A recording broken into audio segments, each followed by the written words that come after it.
Hello. It's loud.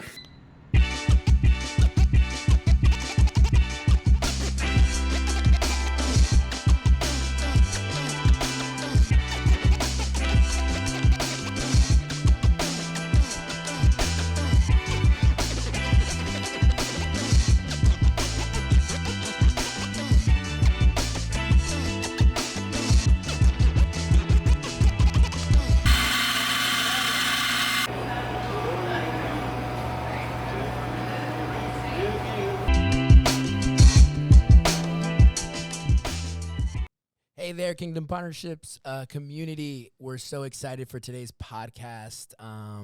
It's one for the books. It was one that actually got interrupted due to sickness a couple weeks ago, unfortunately. But that won't stop us. We're back here today with two very close friends of mine, two people that I work with, two people that I love. One of them being my roommate, whom I love dearly. Let me introduce you to the one and the only Bryant, Kautz, and Samuel Geraty. Geraty. Dang All it. good. I was All close. good. To this day, when I met Sam on my iPhone, it was, who messed that up? This guy right here. Brian messed it up. Put it in as Gentry.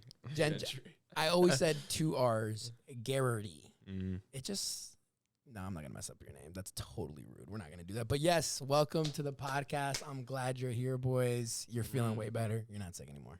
No, Amen. not sick anymore. We're in a closed room. It'd be better if you guys weren't sick. Yeah.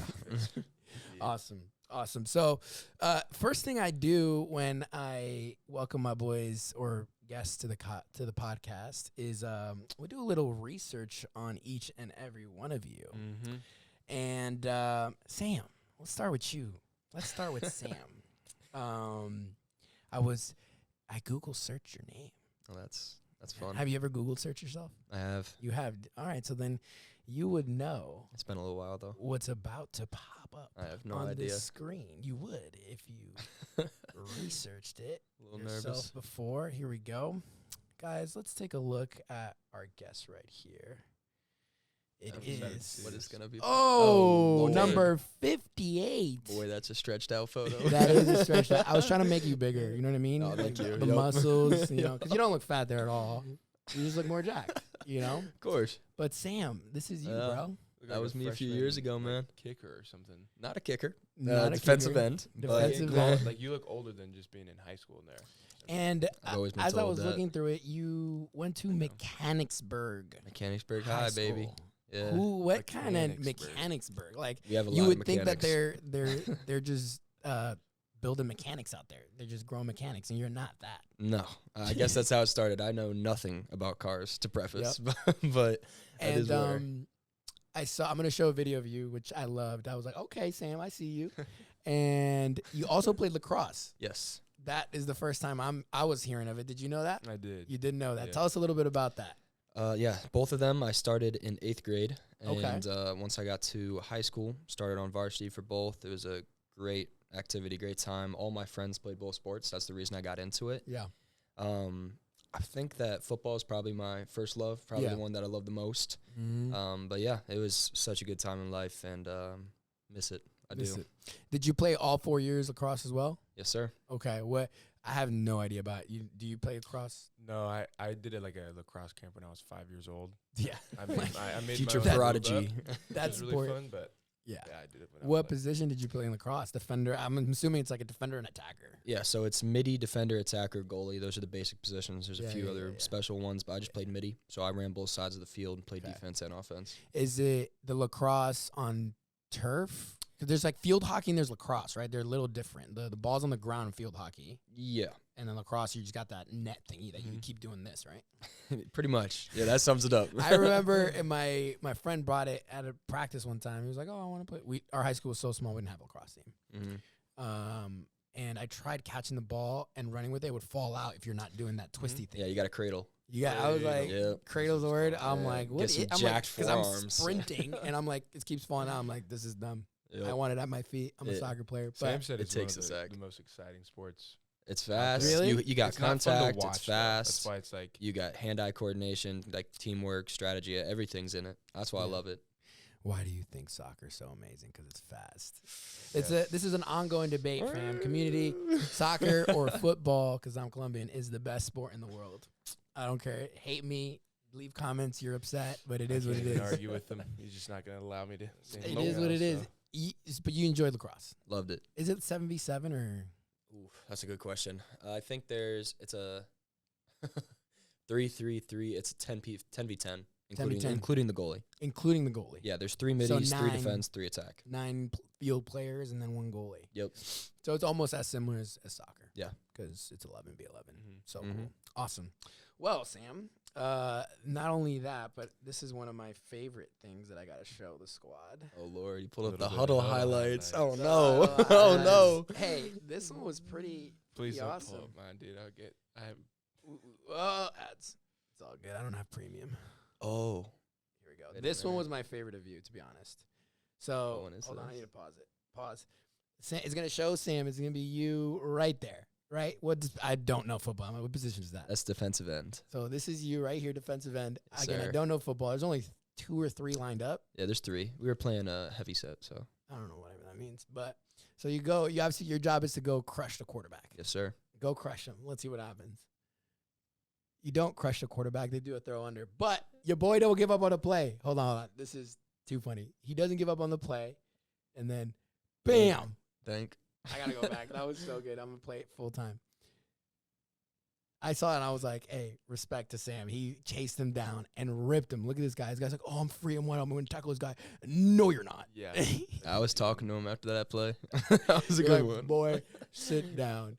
I love that. And were you ever captain or anything for your football team? Captain of both, yeah. Lacrosse, Really? football. Nice. even know Junior or senior year? Captain Sam. It was senior year. Senior year. Yeah. And then, yeah, it was for lacrosse. And then football, I was like a partial captain. That was different. But Are these your boys? yeah, those are some of my boys right there. That's Marlon, Ben, Jaden, and Mike. Shout out to Marlon, Ben, Jaden, and Mike. They'll be listening to this podcast, hopefully. Yes, sir. And that's your coach? Yeah, that's Coach Barry. We actually played offensive line as well. We didn't have that many big players Oh. back in my high school, so I was forced to play offensive tackle. really? 39-34. That's a heck of a game. Yeah, that 5-point game. That really Look at was. that scoreboard in the back. Mm-hmm. Were you up the whole time last minute? No, we were not up the whole time. That was back and forth. I can't remember the team right now, but all I know is that we ran for like 200 plus yards that game. That's why we took a picture together of the line. So Nice. cool. Yeah. So cool. So that's Sammy for us. I love doing a little bit of research. I like to talk about sports so much. You guys know this. Mm-hmm. And if you looking back at this, high school's done. I remember my senior year, last game. It was a loss in county semifinals, I think.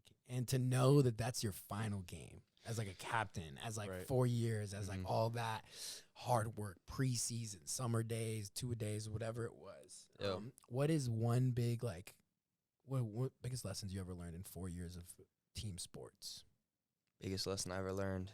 Dang. I'd say that one of the biggest lessons that I learned is probably just the dedication aspect that Mhm. so many people talk about when it comes to sports. Yeah. It really has to do with just the day in, the day out of the grind, because I definitely didn't start out starting on varsity or getting playing time whatsoever. Starting in Right. 8th grade, I felt like I was behind the ball. Right. And it was really just the time outside of practice, which sounds cliche, everyone Yeah. says, but I mean, honestly, it was coming to the coaches, asking what to do, and I was blessed with some really good coaches in my life, Yeah. and just finding mentors outside that were willing to spend their time and their effort into me so that Mhm. they could see me grow in my Yeah. areas of life, like football. So Mhm. I just think that was the biggest lesson. Amazing. Yeah, I agree, man. To be honest, I think I was also just, for lack of a better word, very dumb. Like I was always, you guys know me, I was always very dedicated and hard work. Yeah. But when a coach would say something to me, I was just arrogant, almost prideful. And I was like, no, I can do it. Yeah. And instead of listening, like one of the biggest, Just anti-authority. yeah, Authority. Anti-establishment, and- baby. and that's so good to a point. But when someone's actually trying to watch out for you, you for should sure. listen. And so I remember one of my biggest takeaways ingrained in my head was my freshman year. I was on the freshman team and the JV team, and then I had the chance to go into varsity. And so we went to this tournament, Ramapo it was called. Shout out to Ramapo, New Jersey. And it's like a long weekend, like multiple games. So you're going to get playing time. Everybody is, because you got to rest players. And it was like, I don't know, I was just so nervous, so scared, and I knew I was really good as being a defender.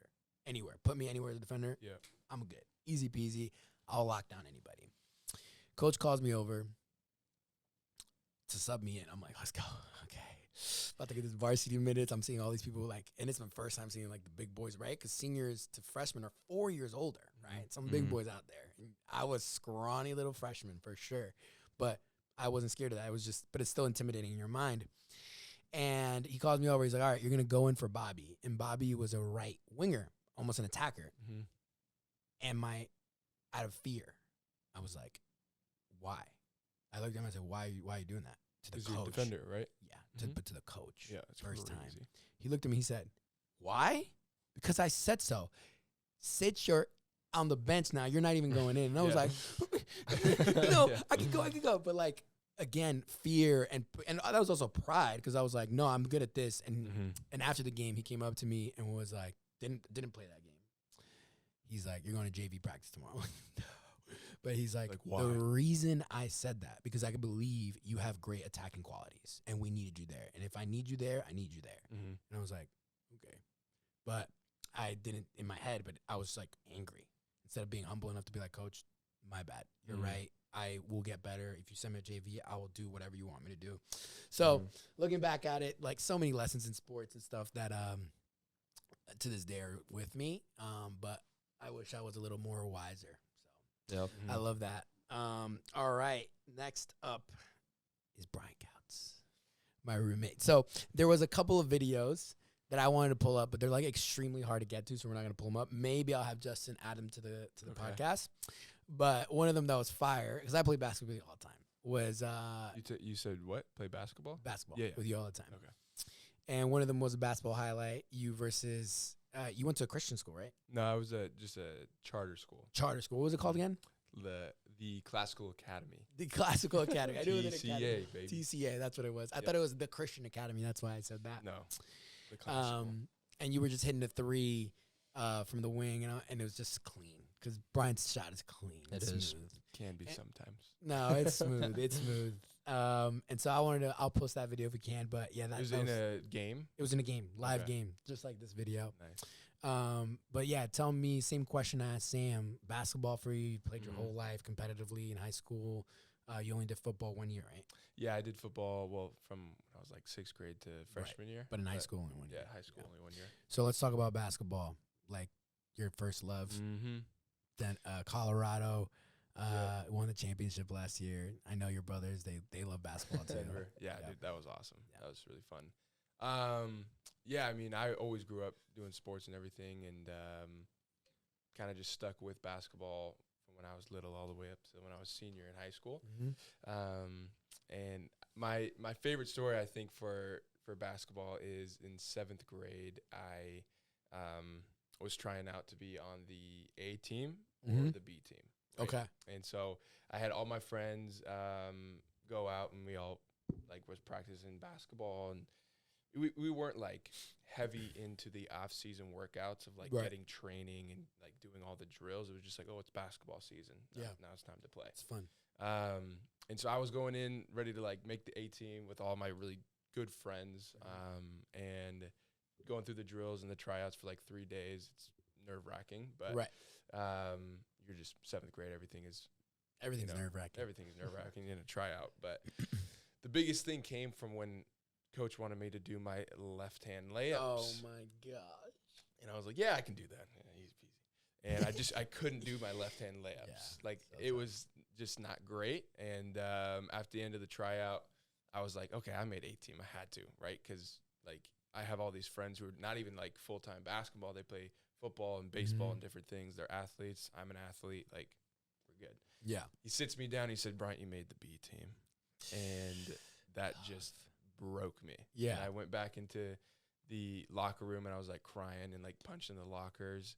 And a couple Angry Bryant, I'd love to see that. Yeah, Punching the lockers. I was pissed. I Yeah, was yeah. I just can't even believe it. And it was more of just the ego of my friends all making the A team, obviously. And then I had a couple buddies in the locker room at the time that were like, "Dude, you made the team though." Like, you're on the team at least. I'm like, yeah, I'm on the B team. Like, I don't care. Like, this is trash. And it ended up being a really fun season. I had like, you're part of the star of the B team. Yeah, I mean, yes and no. I played shooting guard and point guard. It's 7th grade, so you're kind of just moving around all over the place. Yeah. But we made it to the 7th grade B team championship. Let's go. In the league. Let's go. And the whole school showed up. Like, all the middle school showed up. All the A team guys showed up. And it came down to the last second in that game. And I think I made like a full court pass to one of my buddies who threw it into the paint. And then somebody laid it up. And we won. Let's go. And then at the end of the game, I was like running down the court. The entire A team came over onto the court and like was jumping with me. And then we dog piled, and I was on the bottom of the dog pile, and it just literally consumed. Like, people from the crowd were just like diving in. That's to hilarious. This pile, and I started crying my eyes out because I was like this huge kid. Like crying out of joy or crying out of like, out of I'm pain. suffocating? No, of suffocation. Oh, okay. And Like, pain. Yeah. And I was crying on this bottom of the pile, and these big kids were like using my face as That's so to messed get up. That's so funny. I'm like running to the locker room, crying my face off.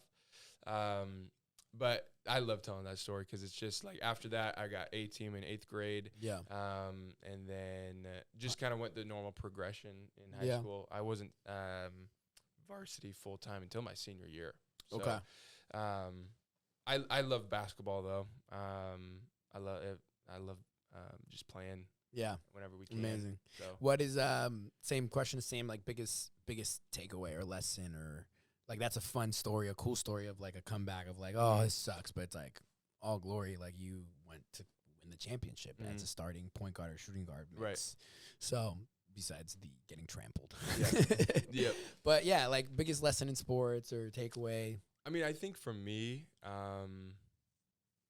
there is a fear of failure that I would experience, and partly to do with coaches, partly to do with my own performance. But like when you're out there and you get the opportunity to either start or you get the opportunity to, go in during crunch time or something like that. And again, this is a 3A high school in Colorado. It's not a huge, I was balling out in high school, but it's just, it's still sports. It's competitive. But when you have that opportunity, you go in and you have to forget about like if the coach is looking at exactly what you're doing, and if you make a mistake, then he's going to pull you out. I had some coaches like that where it was just felt like I couldn't make a mistake. I wasn't free to fail and then stay in the game. Looking back on some tape, I did this like maybe 5 months ago. 3 months ago, I was looking back on like a full game. Randomly, it was just on YouTube. Just say, let me look at a full game of me. Yeah, and Love I it. was I wish I could do trash, that. dog. You I were? was looking at that, and I was like, what was I doing? No wonder I was getting like taken off.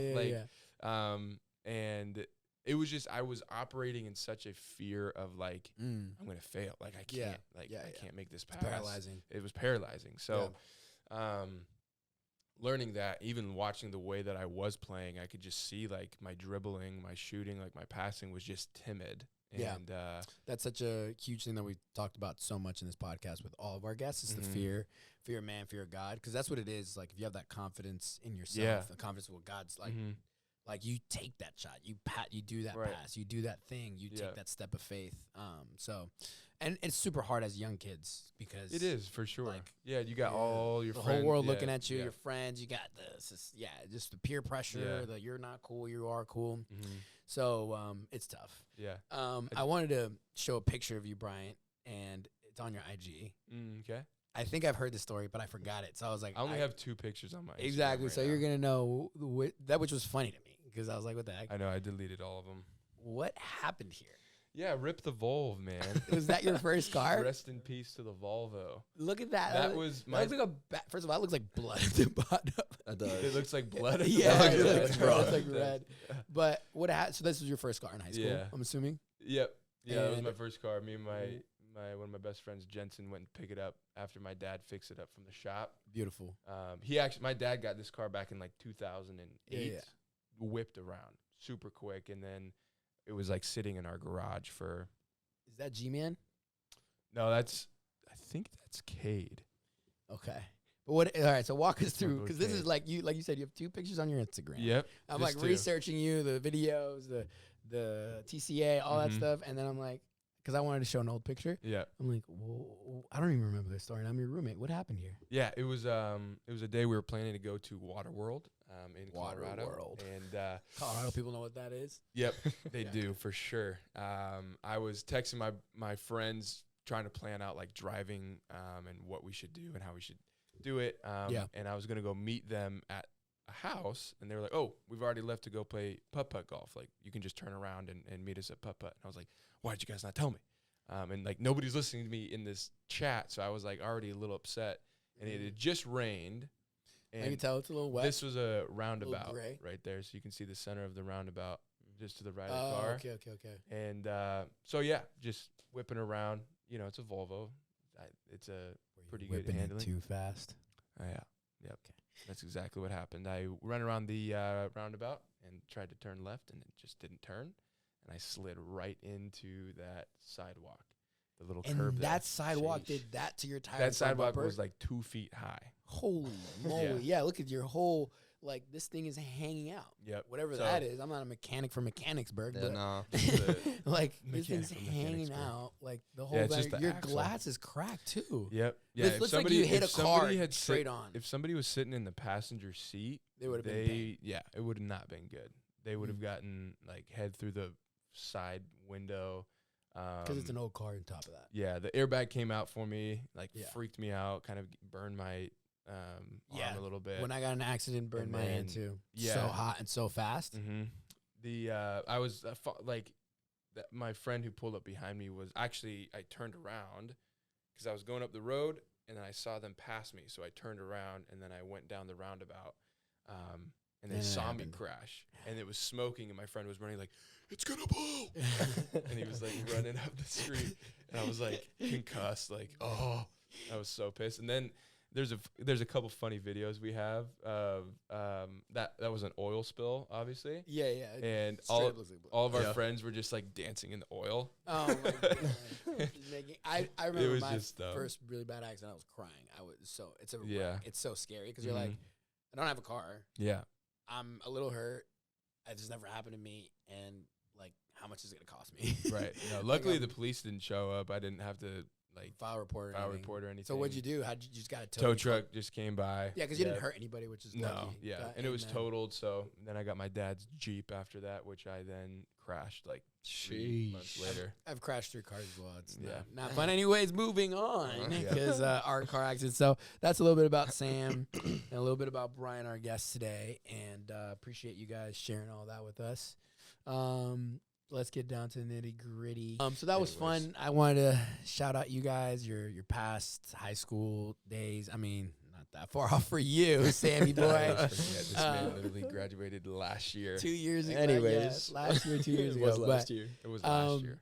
both of you are young at the end of the day. I'm 29, turning 30 this coming year in April. Mm-hmm. You're 23, Turning 24. turning 24 in literally 2 weeks. No, in a week. Like 10 days. Yeah. 10 days. In a week, yeah. Mhm. And then you are 19. Yes, sir. To be proud of, because this is one of the reasons I brought you guys on here, is your youthfulness. Like, that it can impact so many people that might be watching this in the position that you guys are in, right? Moved out of parents' house, Mhm. started basically, because when you're self-employed, you're starting your own business. You're your own boss, Mhm. right? You know, obviously there's hours and rules and stuff like that to follow the company that you're working for, but your paycheck is your commission is on you guys. And so I didn't start that kind of job until I was 23, 24. Mm-hmm. You started it almost 3 years ago, Mhm. right? So 20 21. to 21. Yep. So that's a huge step. And you started at 19. 18, I'm sorry, yeah. Yeah. So the world will tell you, go get an hourly job, go get a salary job. And at your age, with no experience, with none of that, you're getting paid at best if you work for UPS overnight.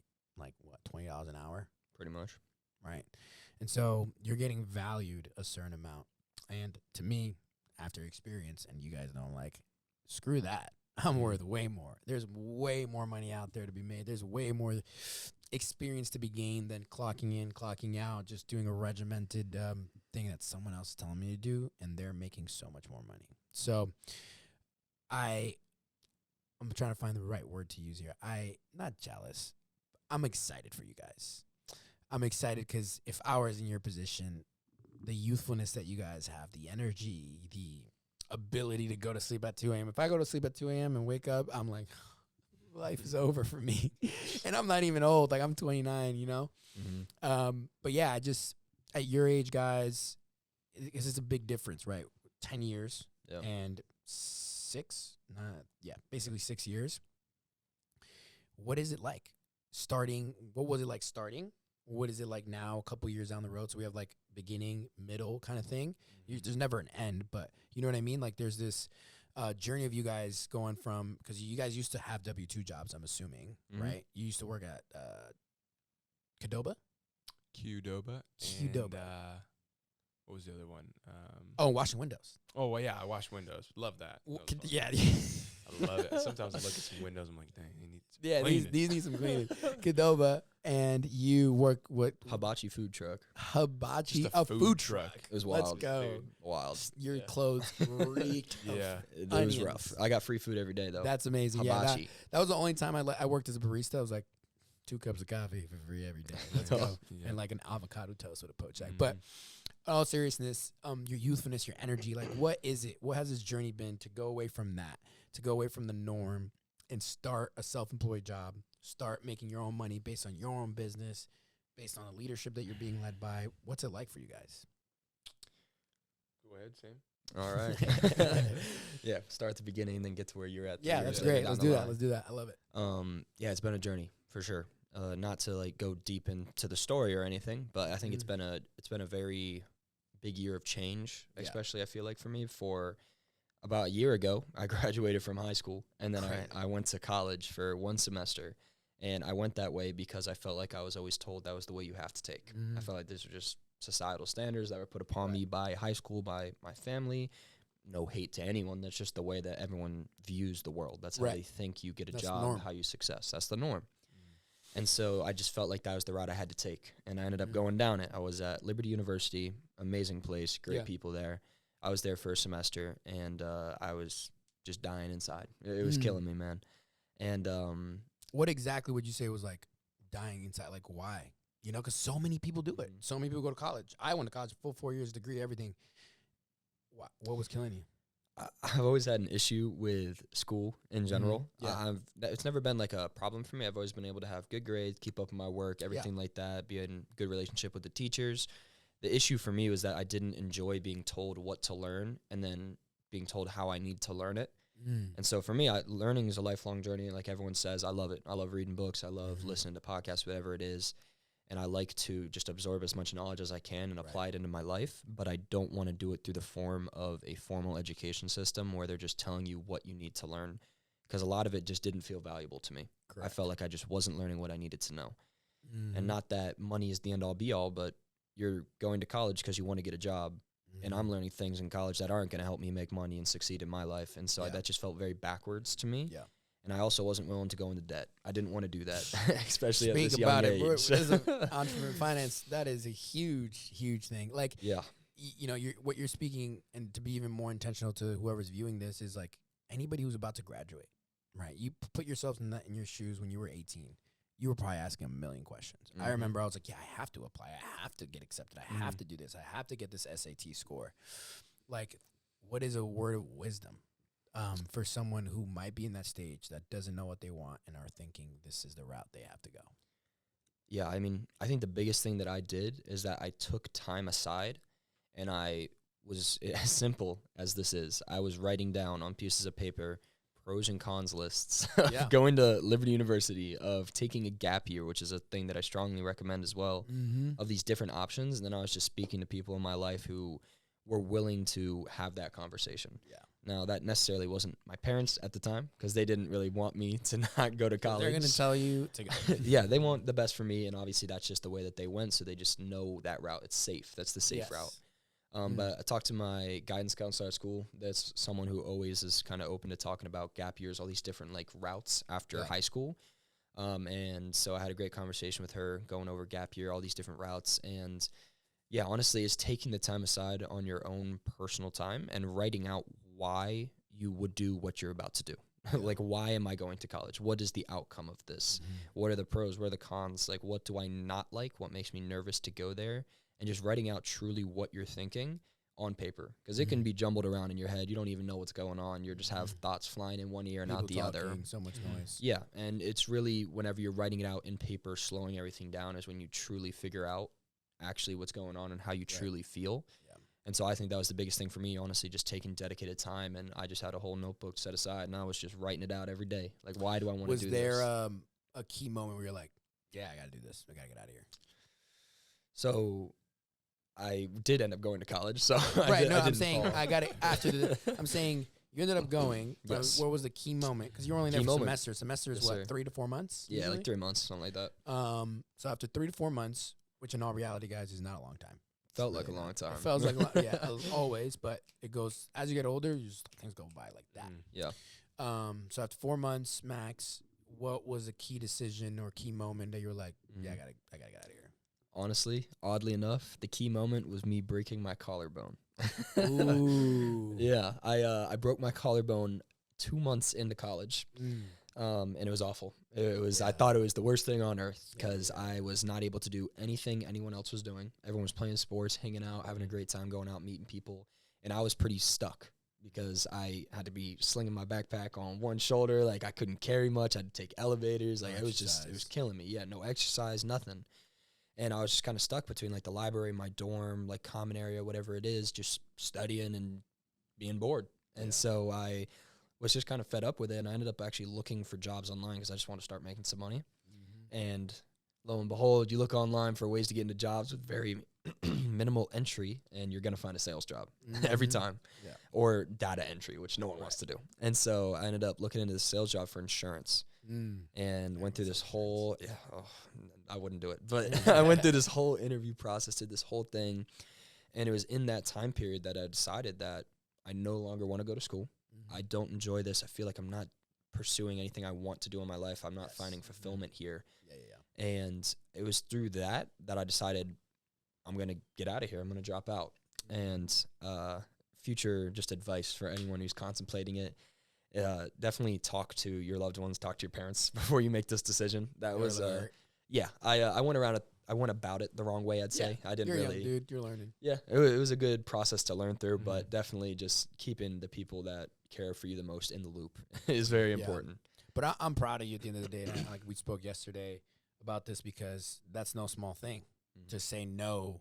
To say no to the masses, to say no to the norm, to say no to comfortable is one of the hardest things you could always do in life. And to start doing it at a very young age is only going to go up from here.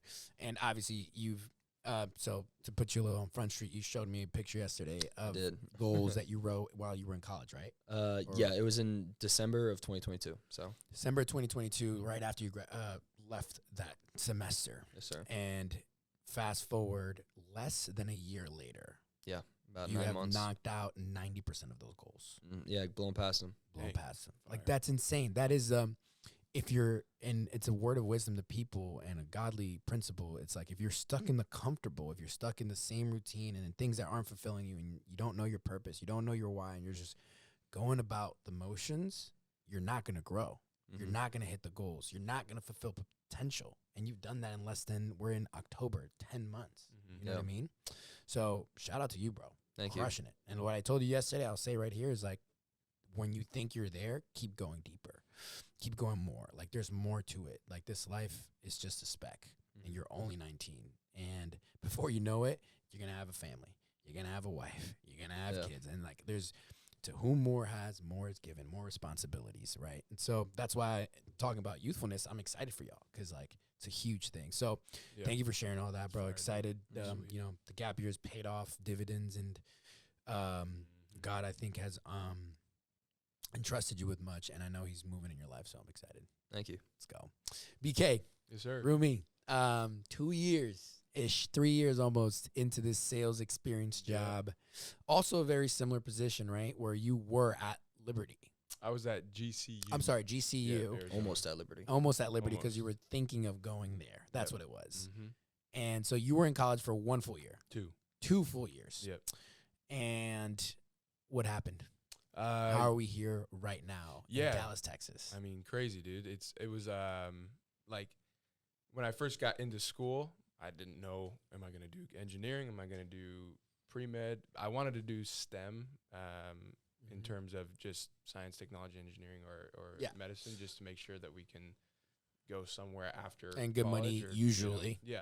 Not nowadays. It's a lot tougher. Right. Yeah.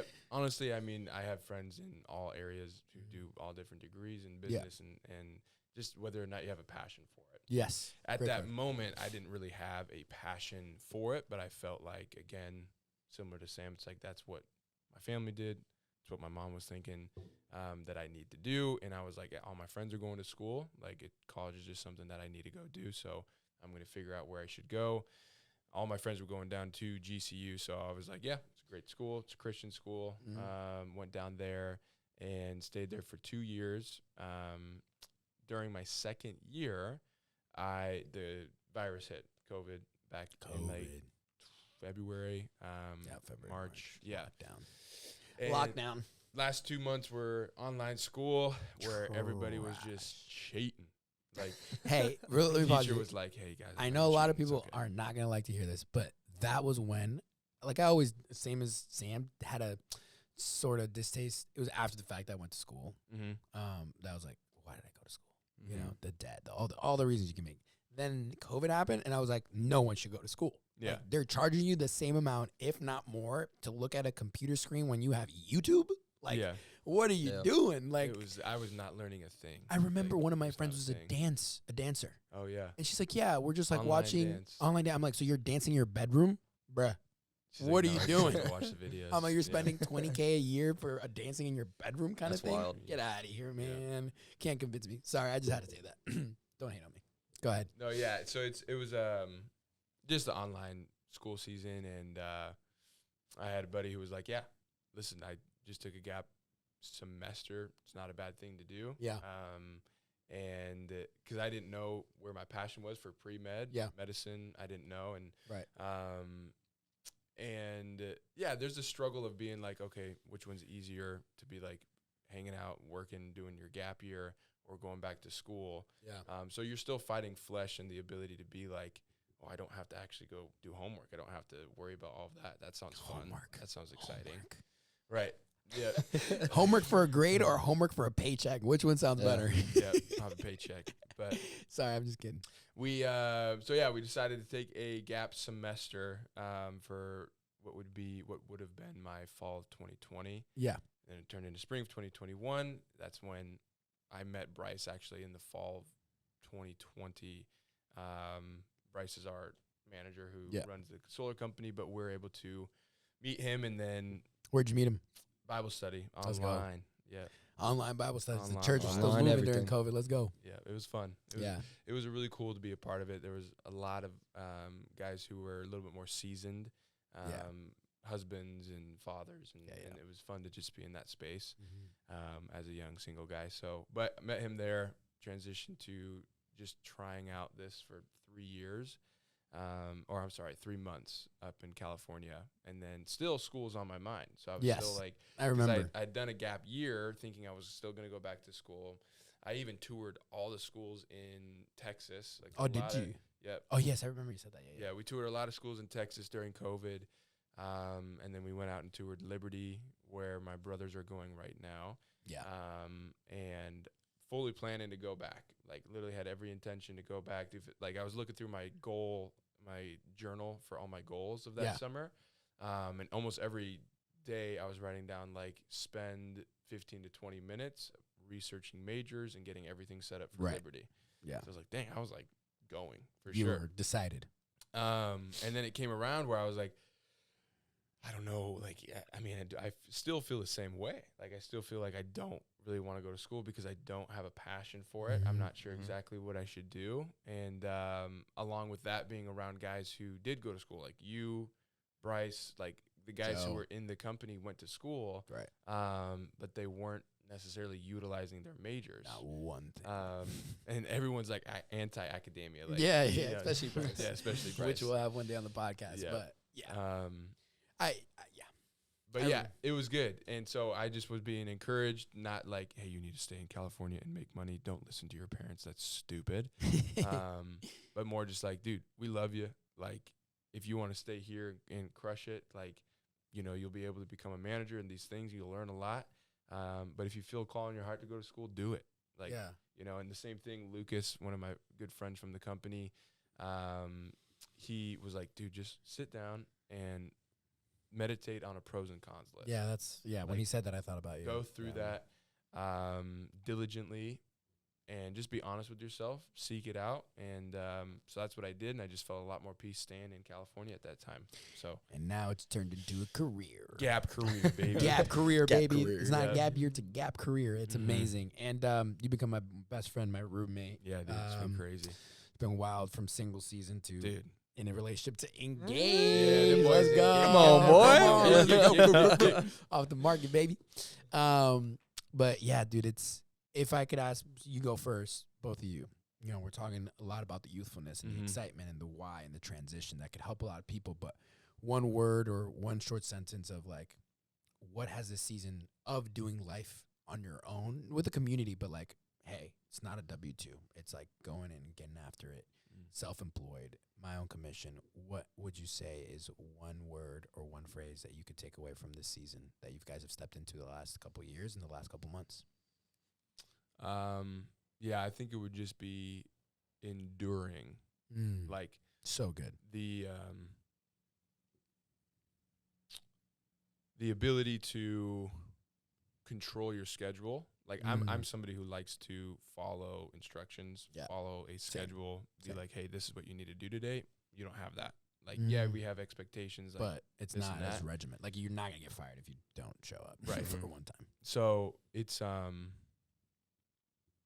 finding a routine and enduring in that season of just knowing like, hey, if the deals aren't coming, it's okay. I've just got to keep going after and after it. Seasons.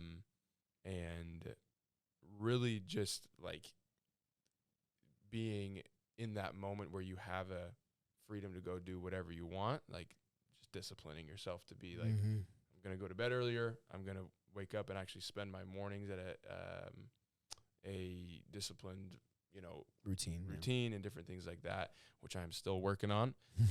Work in progress. Yeah, baby. But just a process. It's enduring for sure. Yeah. Yeah. Just For kind of sure. getting It's a through good word.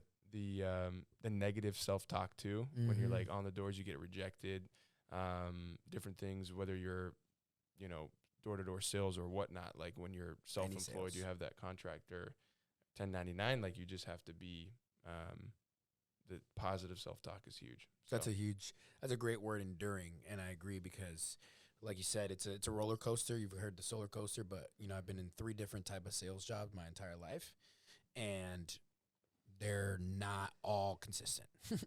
And what I love about sales, that I love about the word you said, enduring, is that life isn't consistent. If there's anything we know about life, is that it's constantly changing. You're constantly growing. You're constantly maturing. People are coming in and leaving.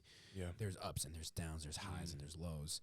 And so sales teaches you that resilience, that endurance, that perseverance. As we look in the Bible, it says in Hebrews, persevere. And so, because soft times grow soft men, I've heard, and tough times grow tough men. And so it's good to endure. And so you might not see it now, but if you take a moment and reflect your last 2-3 years, you're like, I've grown. It's got to be W's. Like, I have not gone 10 steps back. There might have been a season where I went 10 steps forward and then 2 back, but I'm still +8. You know what I mean? Yep. So really cool. What about you?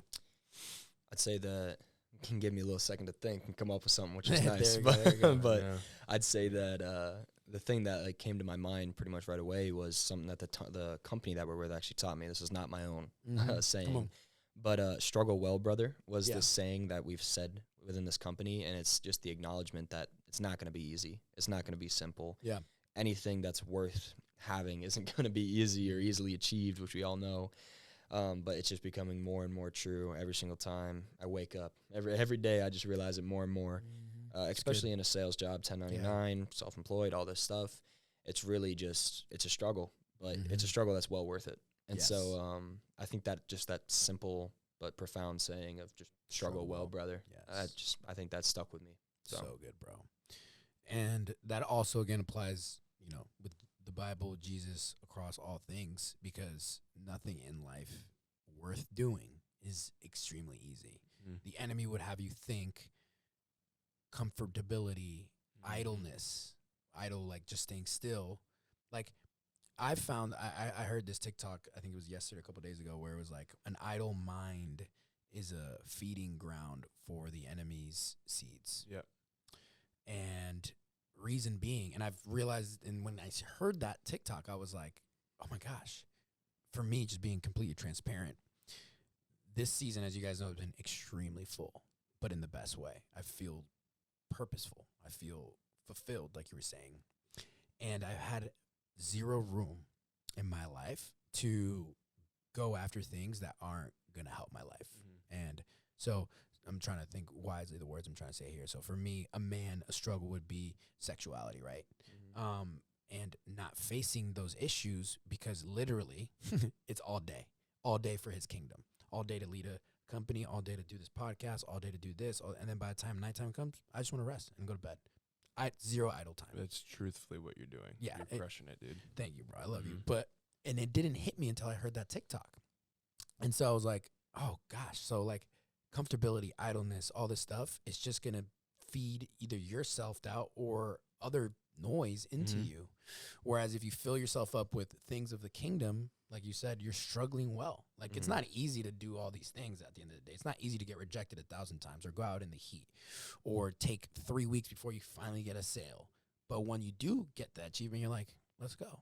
Feel good. I'm on the positive. So that's a really good one. It stems across everything: relationships, work, life. It's so good. All right, let's talk about one of my major themes here. Overarching theme is the kingdom of God. And we're talking about, achieving stuff, and all this is great. And it's part of, I think Matthew 6:33, seek first the kingdom of God, and then all these things will be added to you. And so I believe finances and growing and all that stuff is important. But seeking first his kingdom, whether you guys know it or not, you are in doing the things that you're doing, right? Showing up every day, reading the Bible, whatever it looks like for you, your routines. I believe God's working through that, especially at such a young age. It's important. So my question to you guys is, how are you investing into the kingdom, whether you know it or not? Take a moment to think about it. Investing into the kingdom of God here on earth. What are you doing today? Or if you're not doing something today you don't think, what do you have a desire to do for that? That could look like your own health, your own mental state. That could look like going to church on Sunday. That could look like tithing. That could look like so many things. And if not any of those, you're like, yeah, I have a desire to do this one day. Big dreams or small dreams, whatever. Any of you can go first. Yeah, man, I think the overall, season of the last 2.5 years for the kingdom and kind of what I've been doing personally is getting into, really just getting into a consistent walk with God, just consistently walking with him. Yeah. And it's been tough because the church and the way that I've been connected to community has kind of been all over the place. Especially when we were in Chico, we were just doing the home church, which was great. That was awesome. A lot of crying moments. Yeah. And a great community. It's a great community. Yeah. So super fun, but still feeling not planted, not connected super into one body at a church or whatnot. But that was one of my goals coming back into Texas, is to just find a church, find a body of Christ to go get connected to, so I can serve. And I think that's where my heart is at. Serving. A lot of it is just service and finding those opportunities too. I mean, to be honest, I've never actually done that at a church. Yeah. Been a part of staff and served or anything like that. Volunteer even. One of my biggest desires is just to serve. Just to go out and find people that I can serve or opportunities where I can. And over the next, however long we're in Texas or whatever that looks like, I want to seek that out as much as I can. Awesome, bro. service. So, yeah, refresh others and you yourself will be refreshed. Right. That's Yep. a huge thing. And I'm you have that heart already. You're doing that already.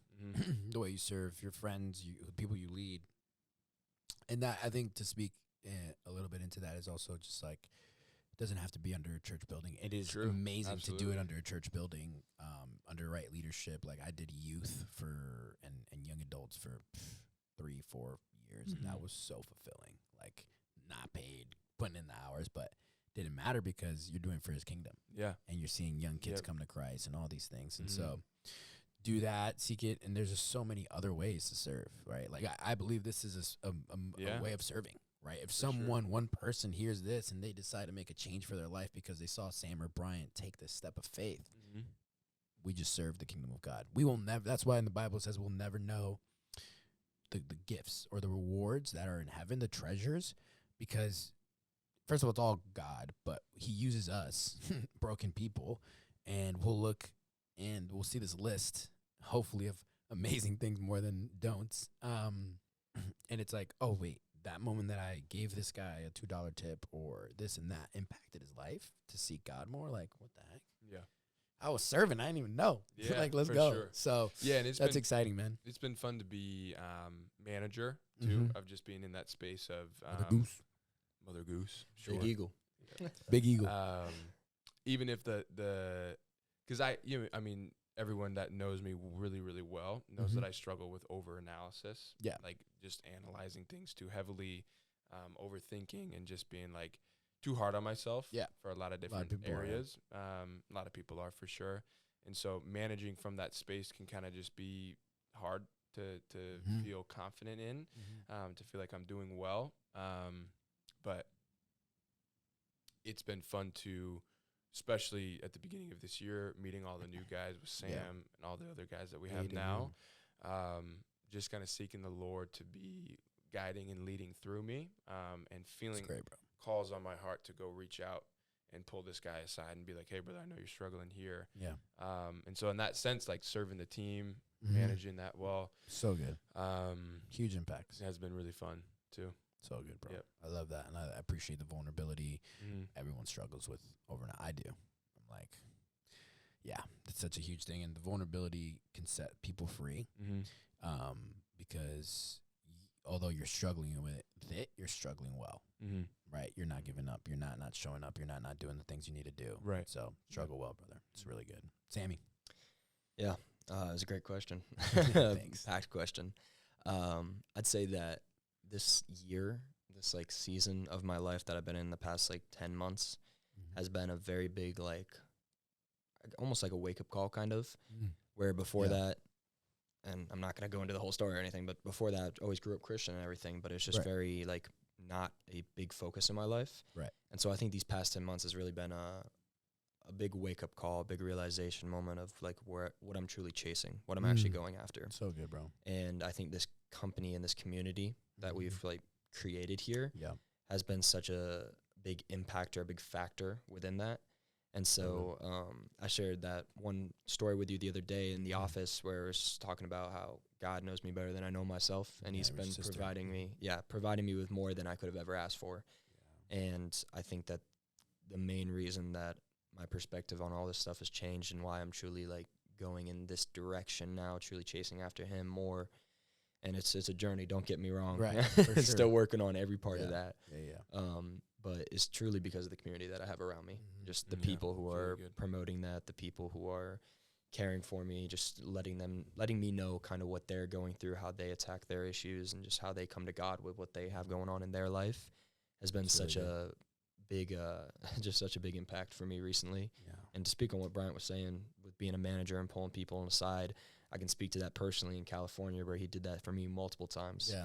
And there's multiple moments where he was just speaking life into me, and it just made me feel more than welcome in a place that was so foreign, totally across the country with barely anyone I knew. 18, leaving college, can't imagine. And it was just coming from that place of just seeking the Lord and then asking, like he came up to me multiple different times. I can even recall the nights where it's just like I felt like God put it on my heart to come talk to you, like what's going on. And we just had amazing conversations. And that's awesome, brother. First off, I appreciate you for that, Bryant. Absolutely. You can just tell that this community, this company, that's just what it's about. Yes, sir. And as much as we love work, we love sales, we love 1099, everything about that, it's just truly the culture that keeps me here, that draws me to this place. That's the only reason I'm still here. That's truly the reason. And that's so good. Yeah, I love that, I think, I know that didn't fully answer the question, but I think that that's truly the season of life where I'm in, where it's just, I feel like I'm getting called. He's pulling on my own heartstrings to just come to him. Yeah. And so that's it. I think that's the season of life I'm in right now. Yeah. The question was, how are you investing into the kingdom? And the best way to invest into the kingdom, I think, as a starting point is just go to him, right? Because you've been Christian for your whole life. You said you've been in that thing, but a lot of people can walk in and out of the pews of a church their whole life without not really knowing Christ, without not really knowing what it is, a life fulfilled and surrendered to him and to the kingdom. And I can see it. You are on this journey, and because a lot of people could run away from that. They could see like, oh, this is different, and it's a little uncomfortable. I'd rather just be simple and make money. Get away from me, religion, or get away from me, faith, or get away from me, this. And you're on the journey for sure, and you're growing in it. I could see, and so shout out to you being a great servant of Christ to help others. Mother Goose. Shout out to you to being humble enough and submissive enough to listen to other people that are just as broken as everybody, as you and to me, and to for me it's an honor to, and I'm sure it is to Brian, to just love on people and be like, they're listening to me, great, fantastic. They're listening to me. So we're just broken people who love a perfect God that loves us and figuring it out on the way and trying to give value back. And so that's a great way to invest in the kingdom, because if Sam is taking care of Sam with Jesus now, 20 years, the kids will reap the harvest. The wife and the businesses or whatever comes from it will be because, I did that back then, which is a perfect transition to the last question I have for you guys. And the one I always ask to all of my guests is, you guys hear me all the time. This is you said we hear you all the time? You hear me ask this all the time. Oh, okay. You hear me hammer this all the time at meetings and at all this stuff. So what is your why? What is Brian Kautz's, Sam's purpose in life, calling? And I know that's such a heavy question at times and scary. It could be, it can be, and you might not you don't have to answer it. But I do think anything you do in life, there has to be a reason for it. And there has to be a why for it. So why are you not W-2? Why? You know what I mean? So think about it. You don't have to answer if you're like, hey, I don't like it. It's all good. It's all good. You do have a purpose already in Christ, But what is your why? Man. It's one of those things I feel like should just be on the tip of my tongue, just ready to just say it on instinct, but it's not that simple for me. Yeah, it's tough. I mean, I'll let you go, but I'm just speaking to the I don't like answering that question. It's a great question, obviously, but passions and purposes and the whys are like the driving forces. And sometimes there's a lot of different factors that go into what we have, and And even if you're not in it, like, what is it? Or what would you want, desire? You know what I mean? Like, in a perfect world, all that stuff. And we'll talk more on that. I'd say that my initial, because whenever I first got here, Bryce, the manager leader, he had us do this exercise of 100 whys. Write out 100 reasons why you're here, because the more whys you have, the more reason you have to keep going whenever it gets tough. And my top why, my number one, whatever, I cycled through them all and I was reading, I was like, what's my reason? And it's not my reason anymore, but this is the original reason on why I started. Fine. There's no wrong answer. Was because I wanted to prove that I could succeed in my life without having to have a degree and without having to listen to the masses and listen to the general population. And so that was my reason. That was my original reason for why I wanted to go out to California on a whim on 3 days' notice and come out here and just see what I could do. Is because I wanted to prove I could succeed. And so that was what I thought, at least. That was my original purpose. That's all good. And what I was thinking and my biggest why. And it was good. It definitely gave me motivation, but as that to wake up, get after it. But as that fizzled out and everything, I don't know exactly I have multiple different whys, reasons, and stuff. But I mean, my purpose, or one of the bigger passions I'd say that I've found in my life, and it's a pretty broad topic, I suppose, but it's just communication as a whole. The topic of that, which sounds very broad, sounds very dive into it a little bit.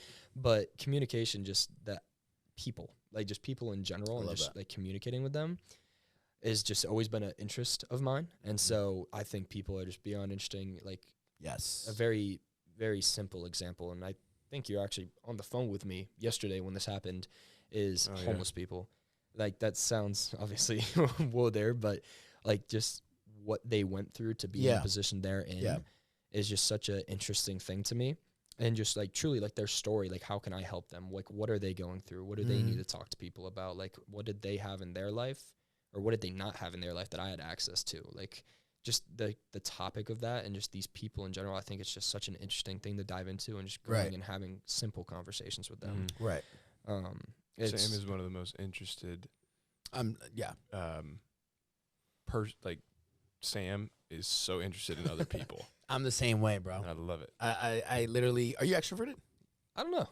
Yeah, you should take a little bit of mix of both. Check your Enneagram out. I mean, I don't run by those for sure, but there's a couple qualities there. I'm like, oh, that makes sense.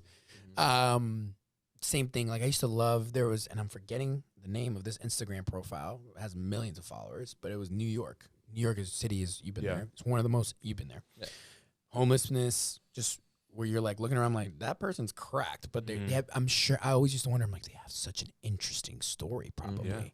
And this content creator, all he does is take great pictures of these people and have a conversation with them. And then he posts the entire conversation. And there are the wildest stories, the wildest heartbreaks, the wildest comeback stories, like all these things is just beautiful. And I'm with you. And that is one of my passions is people is doing this. And, you know, part of the goals that I saw in your thing was create a social media presence, or create just a brand, or create just a go out there. And I just want to encourage you, like, don't let fear hold you back. Don't let any second-hand thoughts, whatever, do that. If that is your purpose and your passion, like, I love people and I want to get to know people and I want to communicate, do it. It might look weird. It might look wrong. You might not be perfect. You might feel like, oh, because I'm 19, just do it. Start now. And watch how God will honor that. Especially as you're seeking him in this season. So do it, bro. Excited. That's awesome. That's a great passion. Thank you. And I just wanted to point out one other thing before Brian can take over. But I think another reason that communication like stuck out so clearly to me, and this is not to hate on this generation or anything like that. They sound like one of like the old heads. It's just sound like a baby. There's some truth there. Yeah, it's just this generation, like where we're going is just so like phone oriented. It's so screen oriented, and it's just we don't know how to communicate properly with each other in person anymore. And that was a frustrating thing for me, especially when I went to college and I was introduced to, I mean, I went to a public school, like decent sized town, but go to college, it's a bigger sphere of people. And so you're just opened up to more and more, and you see like, what is the average person like? And I mean, the average person does not know how to communicate well with others. And they resort to being on their phone in awkward situations, or not being able to push through like comfortability conversation, all this stuff, fear, and insecurity, all of this. And so I always found it interesting to be able to read a person, read a room, know how to communicate, and know how to effectively, not in a weird like manipulative way, but get information out of people, like truly know what they're after, like understand their deepest desires, understand where they're trying to go in life. And you can't do that by just asking a question without having the right tone of voice, without having these different things. And there's so much that goes into that. And I think it's just one of the most interesting things to learn about. And the root of that, and which is why you're in a great season, is the heart behind it. Because there are cons people, there are salesmen, like there is a way that you can manipulate it. The best communicators for God can be manipulative because they have all the gifts to do that, right? Any gift can be turned into something bad because we're sinful and we're human and we're fleshly. But if you give it up and surrender, like this is a gift from him, it's always going to be used to his glory. Like how humbling is it that he uses our gift to encourage others to potentially impact the world? Like that's humbling. It's not about me. So great place to be in. BK. Yes, sir. Yeah, man. I mean, I think ever since I was little, or at least started my young adult years, like 14, 15, 16. That's like still teenager. Teenagers, young adult, I would say. Your 19 to 21, your thought processes of like, what do I want to do? Like, what I want to, high school, graduate, all that. it's always just been the really, and I've said it before on kind of how I'm aiding into the kingdom, but just serving people. You do so well. I try to find, like, even when like simple examples of just when I go home, and my parents are, in tough situations. Right now, my dad's been sick for a little bit, and all these different things with the house and everything. But when I go home, I'm just so fulfilled, and I find so much purpose in just being able to help them, whether it's mowing the lawn or doing little things. Yeah. And I want to get that into a bigger scale of doing that on a daily basis, like making sure that I can go and serve families and do it from a place of fulfillment. And whether that is in sales, whether that is legitimately like on the streets, serving people, I'm still figuring that out of like seeking that purpose, ultimate why. But in that moment, like when I'm asked, in college, and I say, I don't like answering that question. I even get a little sweaty answering it, because I'm like, I feel like at this time when I'm 23, turning 24, I'm like, I should know all the top 10s like the back of my hand. I do them, my top 10 goals almost every other day. And it still is kind of like, I'm not sure, man. Yeah. Like I have these abilities, I can go out and work hard, but it's been a process for me to understand like what I've created to be, and where God is like placing me in different positions. Ultimately, I've just been so thankful for this community, with you, Joe, and all the guys here who even just 2 years ago, like, are struggling through different purposes and different whys. 100%. And like, it's a journey. Yeah. And Sam is a freaking dog. I love, like, Sammy. He's just 19 years old, being this like mature in your ability to communicate. Yeah. And yeah, dude. So, but that being said, I just think like it's always been that question of like, well, dude, like if you're studying pre-med, if you don't want to do it, then what's your passion? I'm like, well, my passion is serving people, but I don't know what that looks like in terms of like a vocation. Period. Right. That's it. Let me encourage you, because that was I'm just anxious to answer. Period. That's it. My vocation, or you said it. My passion is serving people. Period.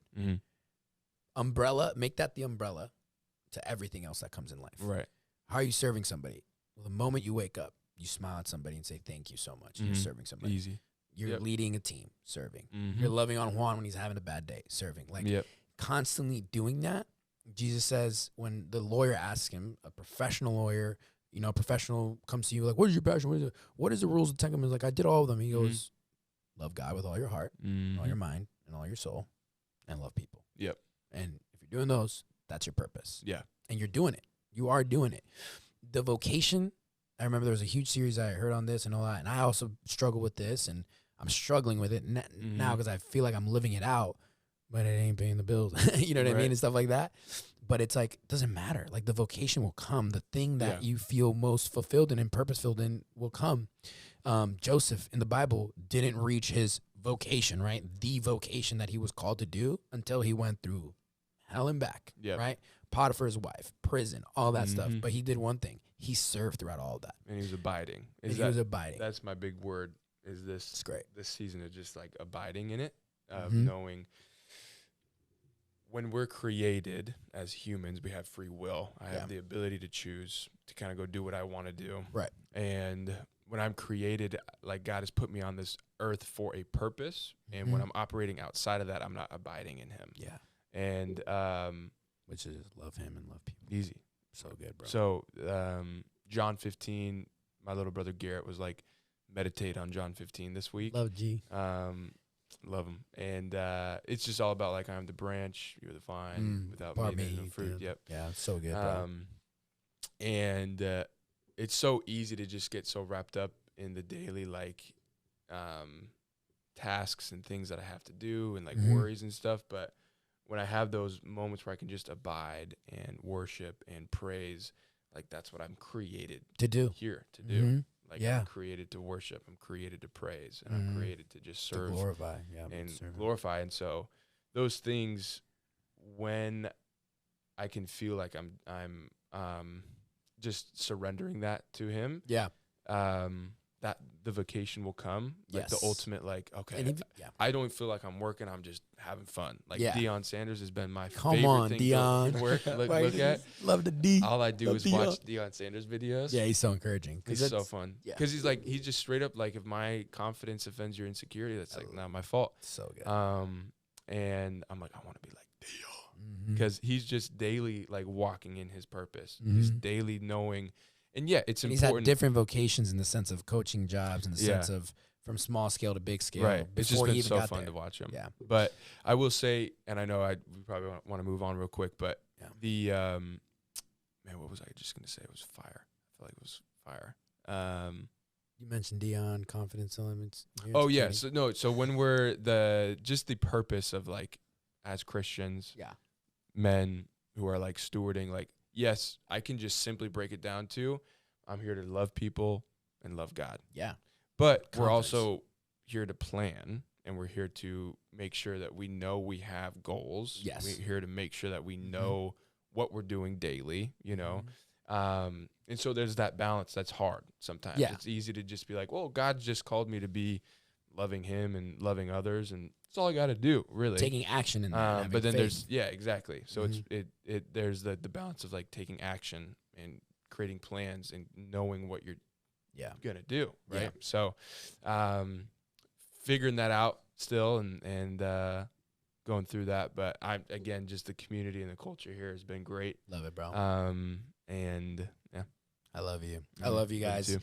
To kind of just wrap up, it's amazing, this conversation. You know, we talked about the journey of youthfulness and stepping into trying seasons, going from the norm to something uncomfortable, and the dividends that's paid out for you guys. And then on top of that, how you two are in this growth journey still in that, and how you're giving other people value by leading well or by loving your family or whatever it looks like. And then lastly, your purpose and figuring it still out, but knowing that the foundation is Jesus, the foundation is Christ. That's all it is. And I agree with you. To wrap it up, it's like, take action. You know, you can know everything and not take action, like we talked about the other day. Yeah. And it doesn't amount to anything. And that's why when I started this company and this podcast, the parable of the 10 talents was heavy on me, because God gives you talents. God gives you gifts, and you can just stay idle. Back to that word. You could just stay still. You could just not be active. Right.